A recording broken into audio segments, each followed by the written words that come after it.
আসসালামু আলাইকুম রহমতুল্লাহ। প্রিয় দর্শক, ফজরের নামাজের পরে ইয়া আজিজু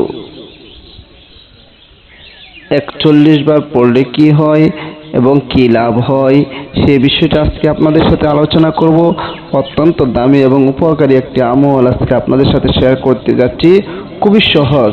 প্রিয় দর্শক, সেই আমলটি শুরু করার আগে আপনাদের কাছে একটা রিকোয়েস্ট, যারা আমার চ্যানেলের মধ্যে নতুন আছেন অবশ্যই চ্যানেলটি সাবস্ক্রাইব করে পাশে থাকা বেল আইকনটি বাজিয়ে দেবেন। প্রিয় দর্শক, মহান আল্লাহ পাক রব্বুল আলামিনের সিফতি নাম, এই সিফতি নামের মধ্যে একটা হচ্ছে আজিজ। এটাকে আমরা বলি ইয়া আজিজ, আল আজিজ। অর্থাৎ এই নামটি দ্বারা যদি তাসবিহ করা হয় প্রতিদিন 41 বার, তাহলে কি হবে? প্রিয় দর্শক, মহান আল্লাহ পাক রব্বুল আলামিন কোরআনের মধ্যে বলেছেন যে আল্লাহ পাক রব্বুল আলামিনকে ডাকার জন্য আল্লাহ পাক রব্বুল আলামিন আমাদের ডাকে সাড়া দিবেন। আল্লাহ পাক রব্বুল আলামিন তার সুন্দর সুন্দর নাম দিয়ে আমাদেরকে ডাকার কথা বলেছেন। আর আল্লাহ বলেছেন, তোমরা আমাকে ডাকো, আমি তোমাদের ডাকে সাড়া দেব। এই জন্য মহান আল্লাহ পাক রব্বুল আলামিনের কাছে আমরা বেশি বেশি করে চাইবো, আল্লাহ পাক রব্বুল আলামিনের দরবারে বেশি বেশি করে দোয়া করব। প্রিয় দর্শক, এই মহান আল্লাহ পাক রব্বুল আলামিনের সুন্দর সুন্দর নামের একটি নামের তাসবিহ আজকে আপনাদের শিক্ষা দিব। প্রিয় দর্শক, তাহলে আসুন আমরা সেই আমলটা একটু শিখে নিই কিভাবে করব এবং এটার ফলাফল কি হবে। প্রিয় দর্শক, সেই আমলটি করবেন কিভাবে? প্রতিদিন ফজরের নামাজের পরে আমলটি করবেন। আমলটি করার আগে আপনি উযু করে নেবেন, পবিত্র হয়ে নেবেন। যদি উযু না থাকে তাহলে উযু করে নেবেন, কারণ পবিত্রতা মহান আল্লাহ পাক রব্বুল আলামিনের সিফত। আল্লাহ পাক রব্বুল আলামিন যে পবিত্র আর পবিত্রতাকে পছন্দ করেন, বিদায় আপনি পবিত্র হয়ে কাজটি শুরু করবেন।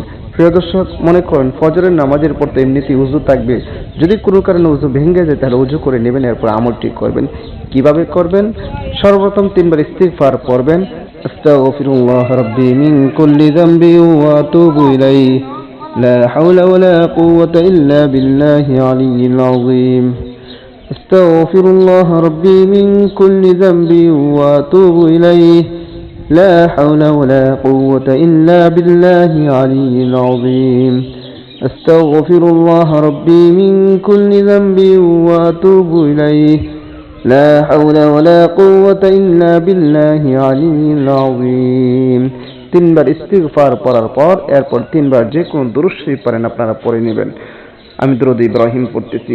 আল্লাহুম্মা সাল্লি আলা মুহাম্মাদ ওয়া আলা আলি মুহাম্মাদ كما صليت على إبراهيم وعلى آل إبراهيم إنك حميد مجيد. اللهم بارك على محمد وعلى آل محمد كما باركت على إبراهيم وعلى آل إبراهيم إنك حميد مجيد.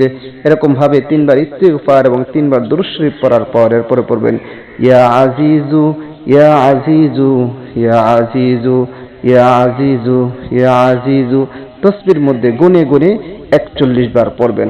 পড়া যখন শেষ হয়ে যাবে আবার 3 বার যে কোনো দুরূদ শরীফ পড়ে নেবেন, যেমন পড়তেছি সাল্লাল্লাহু আলাইহি ওয়াসাল্লাম সাল্লাল্লাহু আলাইহি ওয়াসাল্লাম সাল্লাল্লাহু আলাইহি ওয়াসাল্লাম।